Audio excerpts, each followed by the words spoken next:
malulunasan ng iba't ibang karamdaman. Tuloy po kayo sa programang Pangkalusugan. Lunas. Lunas. Lunas.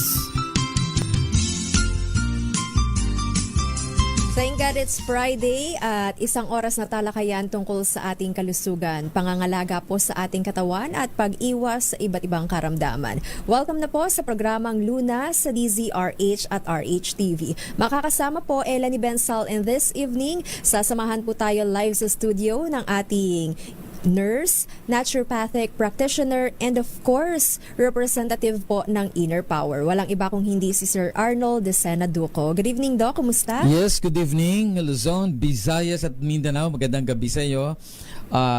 Mamaya mag-usapan natin yung tungkol sa hypertension kasi may mga bagong research ngayon tungkol sa cholesterol. Yes. And of course, mamaya itatakal din natin ang diabetes mellitus. Para nga po sa may mga katanungan tungkol sa ating discussion, bukas po ang ating text line. Maaari niyo po yung ipadala sa numerong 0919-2826-485. At syempre, para sa mga naka-online, maaari rin naman po kayong mag-post sa ating Facebook page na DZRH News. At kapartner nga rin po natin ang Inner Power ngayong gabing ito para rin po sa may mga inquiry or mga interesado sa pag-avail po ng Inner Power, ibibigay rin po sa atin ni Sir Arnold ang kanilang hotline number, Sir Arnold. Yes, our number is 0951-4822-128. Inuulit ko, 0951-4822-128. Inulit ko 0951-4822-128. Yung Facebook ko po ay Arnold Oxenia Bigafreya saka Arnold Duco Inner Power. So by the way, pag-usapan natin, maganda, abangan nyo mamaya yung guest natin na puputulin na yung paa niya. Gusto din ng doctor is putulin kasi it is already gangrenous. So, naunahan ng putulin yung kanyang hintutrus, hinlalaki sa paa. Then, talagang maitim natin. Kahit ako sa nakita ko sa picture, nung bago siya gumamit ng Inner Power, ay talagang very gangrenous, maitim na siya talaga. At napakataas na ng kanyang creatinine and kanyang hemoglobin bumagsak na, mataas din ng sugar. So, by using the Inner Power at yung kaibigan natin dyan na gumagamit din ng Inner Power na taga Central Bank. Ito, dapat mag-mega dose tayo. So, abangan natin mamaya sa third segment. So, ang topic natin ito kasi napakadami itong gustong kahit pabalik-balik natin ang tungkol sa diabetes mellitus, no? Dami talaga to. So we have to tackle na lang yung parang hapaw-hapaw na lang para mabilis tayo, no? Alam naman natin na ang diabetes mellitus ay pagtaas po ng sugar or dalawang klaseng diabetes mellitus. Itong diabetes mellitus insulin dependent saka yung isang non-dependent insulin kasi apat yan ang cause yan, pero yung dalawa madali na lang gumaling, no? Madaling ma-reverse ito, pero itong dalawa na ito medyo mahirapan talagang i-reverse. So yan po ang pag-usapan natin. So yung mga signs niya talagang mararamdaman mo pag hindi pa masyadong obvious, ano? Yung common lang natin, no? Common sense lang, ihi ka ng ihi. So, sa gabi, ihi ka ng ihi, uuhaw ka, kasi tendency, that's natural response of the body, na you have to take a lot of water to remove the excess sugar. So, inom ka ng inom ng tubig at ihi ka rin ng ihi. Then, minsan, may makikita ka na nilalanggam yung ihi nyo. That's a sign na tumataas na po ang sugar or glucose doon sa ihi natin. So, yun yung mga unang observation natin. Pero lately, pag magkakaroon ka na ng blood chemistry, ito na, mapapansin mo na tumataas na yung blood sugar sa FBS, so fasting blood sugar. Dapat before ka kumain sa pagkagising mo, ititest mo na yun kung ano na yung sugar mo. 125 mg per DL is boundary na yan. Pag maglampas 125, considered niya na diabetic na ang pasyente. So, those are the complications. What are the complications of diabetes? So, ito yung neuropathy, no? Yung nagkakaroon na ng problema sa ating nerve. So, dahil may problema na sa ating nerve, yung blood circulation nagkakaroon na rin ng problema. So, yung blood circulation natin mahina at yung nerve natin mahina din. Kaya, nagkakaroon po ng complication dito once sa magkaroon ng infection. So, pag nagkaroon ng infection at dumadami ang microorganism doon, mag-invade, nahihirapang i-heal yung ating mga sugat dahil ang distribution ng blood is very weak, no? Mahina ang circulation ng blood, and of course, pag diabetic ang tao, mahina rin ang production ng ating antibodies. The antibodies is very important because they are responsible to remove or to destroy the bacteria or virus or any microorganism. At hindi lang yun, the macrophages are also responsible para ito ay i-repair yung mga nasisirang sugat. So kung mahina ang ating antibodies, of course, yung recovery ng ating sakit sa paa ay mahirapan. Mapapansin mo, namamanid, para may tusok-tusok, tapos medyo nagda-dark na ang color, yan na obserbahan nyo. Then sa mga lalaki, nagkakaroon na siya ng sa kanyang erectile dysfunction, no? Nagkaroon na siya ng problem. Then later, itong mata, magkakaroon siya ng mga cataract, magkakaroon siya ng glaucoma, retinal detachment, o pagkalabo ng mga mata. So those are the complications. And of course, ang pinakamahirap na complications dito ay yung pagtaas ng ating creatinine. So once na pasyente, kasi pag diabetics talaga, palaging nakakaroon pala talaga ng problem yan sa kidney dahil yung kanyang nerve nahihirapan namin na mag-function normally. So, ang nangyayari, tumataas, nasisira ang kidney, Ida-dialysis. tumataas ang creatinine, bumabagsak ang hemoglobin count. Nagtataka sila, bakit bumabagsak ang hemoglobin count? Because the kidney are responsible to produce the hormones that we call this erythropoietin. So, itong erythropoietin na ito yung hormones to convert adult stem cells to become hemoglobin. So, kung maraming premature blood dyan, at walang erythropoietin hormones, hindi po dadami ang ating red blood cells. By the way, ang liver natin nagpo-produce din, pero hindi talaga sing dami ng nasa kidney natin. That's why yung mga doctor natin minsan nagbibigay ng erythropoietin injection para ma-stimulate yung katawan to create hemoglobin count. So, pag hindi ito naayos ang kanyang kidney, pag hindi natin na-reverse, delikado ito. But mostly of the patient, once na tumataas ang kanyang creatinine, tuloy-tuloy na po ang pagtaas ng kanyang problema sa kidney. And later, madialysis na talaga. Lalo na pag nasa stage ng second, third, o in stage of renal failure, dapat pong ma-dialysis na yan. Kasi, ayan yung mga magiging komplikasyon, Doc, kapag hindi, Sir Arnold, kapag hindi natin na-manage yung ating blood sugar level. Paano nga po ba natin ma-maintain yung tamang antas ng asukal sa dugo or yung ating blood sugar level, Sir Arnold, para nga po makaiwas tayo sa komplikasyons na dulot po ng diabetes? So dito tayo sa management, no? Isa pa lang doon, pag tumaas ang creatinine natin, kakaroon po ng edema o yung tinatawag natin na manas, no, sa Tagalog.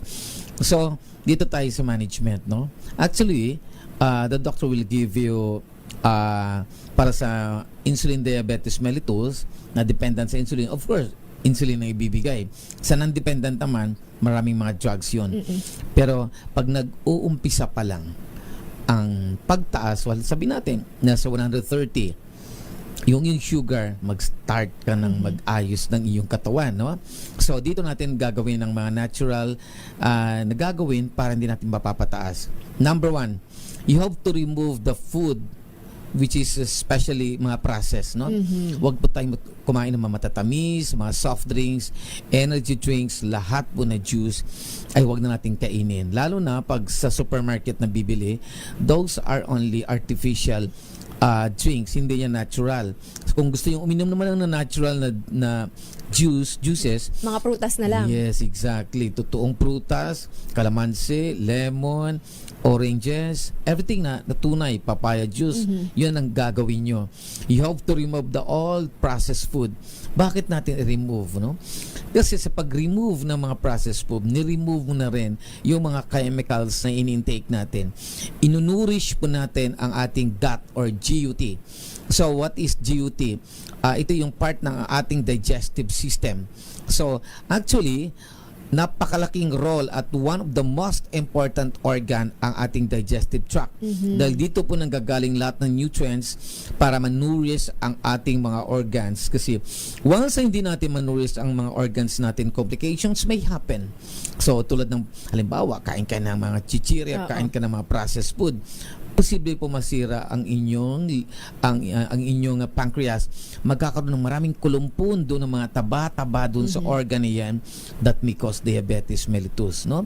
So, sobrang intake ng mga carbohydrates like glucose, fructose, it will be converted into fats. So, pag dumami ang fatty acid sa katawan natin, hindi na magpa-function normally yung mga organs natin, even the liver, the heart, the kidney, and of course, the most important yung ating pancreas na nagpo-produce po ng insulin at saka glucagon. Yan ba'y dudulot ng acid reflux or GERD, Sir No, Arnold? it's different. Okay. It's different story. Pag sa acid reflux naman, it's the liver. Pwede natin may time may itatakil natin yung sa liver. That's related to the liver. So, bakit kailangan natin ingatan itong gut natin, no? Yung ating digestive tract? Kasi po, ang digestive tract natin, dito nakatira ang mga good bacteria like lactobacillus or bifidus bacteria. So, pag nag-take tayo ng mga processed food, you know that processed food contains a lot of preservative. For example, tinapay na lang, no? Ordinarong tinapay, or pandesal sa bangketa na bilhin natin. May nilalagay pa yan na sikretong preservative, that's calcium proponate or potassium sorbate para yan sa mga cake. At hindi lang yan, merong trans fat, merong margarine. Yan, yung margarine is trans fat and lard is trans fat and butter is a trans fat. So, napakataas po yan sa cholesterol, no? Magiging cholesterol yan. So, pag pumasok sa katawan natin itong mga pagkain na may preservative, like for example, dilata. So, dilata containing sodium benzoate, potassium sorbate, merong sodium nitrate, sodium nitrite. So, those chemicals are considered preservative. So, pag sinabi mong preservative, they can destroy the bacteria or any kinds of yeast, no? Sisiraan nila, i-inhibit nila ang production ng yeast. Ang problema, kailangan natin ng yeast sa katawan, kailangan natin ng mga good fungus sa tiyan natin, at kailangan natin ng mga good na bifidus and lactobacilli. So, ang mangyayari po, mamamatay yung mga good bacteria niyan, hindi siya magmamultiply. So, dahil hindi siya nagmamultiply, that's another problem. Because those bacteria, like bifidus, lactobacilli, and other yeast formation, nagpo-produce po ito ng mga enzymes. So, what is enzymes? Enzyme is the most important molecule inside the stomach because they are responsible to digest the food, no? Sila yung gumigiling sa pagkain na kinakain natin into a simplest form, no? Gigilingin nila ng pinong-pino yan para pag naging maliit na molecule yan, Kumalat sa a-absorb lahat. yan. Yes, absorb na sa katawan natin at magagamit na ng ating bone marrow to create adult stem cells. And these adult stem cells, itatakal natin ito minsan, ito po yung tinatawag natin na mga antibodies o blood cells sa katawan natin. So, some nutrients, ita-travel yan, inunurish naman niya yung ating mga cellula sa katawan. Yung nagbibigay sa atin ng energy. Yes, Oo. magbibigay ng fructose, magbibigay ng glucose, fatty acids para manurish yung ating mga cells, no? Doon lalo na doon sa mitochondria, no? Doon sa pinakasentro ng cells natin. So para magkakaroon siya ng energy. So ang point ko rito, pag wala po tayong nutrition sa katawan, manghihina po mga organs natin. Magiging Mag-weaken. sakitin tayo. Yes. Oo. Madali tayong ma-i-infect, diba, Sir Arnold? Exactly. Ang ibig sabihin ko dito, wala pong ingredients ang katawan natin to create food and to create antibodies. Because walang enzymes na napuproduce yung tiyan natin. Kung magdidepende lang tayo sa enzymes ng ating stomach o yung ating pancreas and ating liver, kulang na kulang po. So we need enzymes sa mga microorganism. So tandaan nyo, kailangan natin ng mga pagkain na prutas and gulay can help a lot to increase the production of the good bacteria. At ito pa, i-reverse yan. Ang bad bacteria naman ay tuwang-tuwa sa pagkain ng karne. So Okay. kung nagkakarne tayo red meat, yan po ang pagkain ng mga bad bacteria, especially the Helicobacter.